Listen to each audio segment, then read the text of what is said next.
today is naming angles. And I'm not talking about the names that you give angles like acute and obtuse and right angle. Those are your types of angles.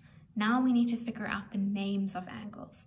And you should have already watched the YouTube video that has been posted, and that would have reminded you of your different types of angles. But we need to figure out how we can name them. And the best way to do that is to remember that an angle is made up of two lines. We can have line AB and we can have line BC. And when it becomes an angle, our lines have joined together to create A, B, C, with B being the point where our lines actually meet. And we call this point where our lines meet the vertex. The vertex is super important in angles because the vertex is actually what we use to name our angles. So if we have angle ABC and we need to use the vertex to name our angle, that means our angle could be named angle B, because angle B is where A, B, and C meet.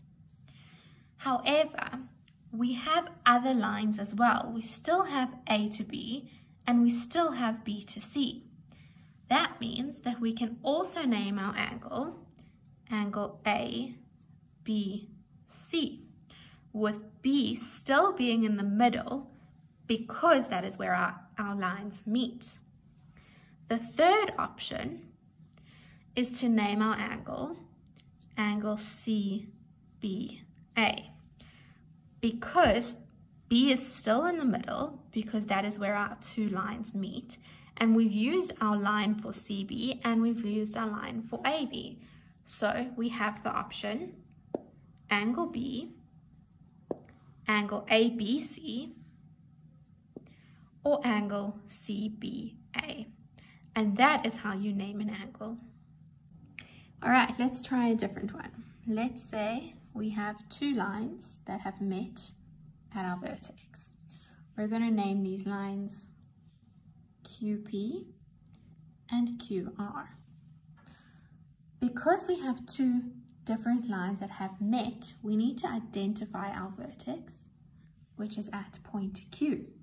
And we already know that to name an angle, we have to name our angle after our vertex.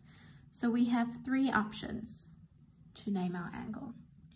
The first option is to simply name it angle Q, because that is the name of our vertex over there.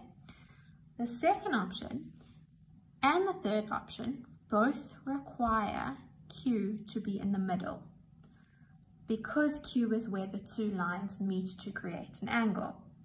That means we have the letters P and the letters R left over. So we can have angle PQR, or we can have angle RQP. One thing you need to notice is that in all three options, Q is the focus, because Q is where your two lines meet to create an angle.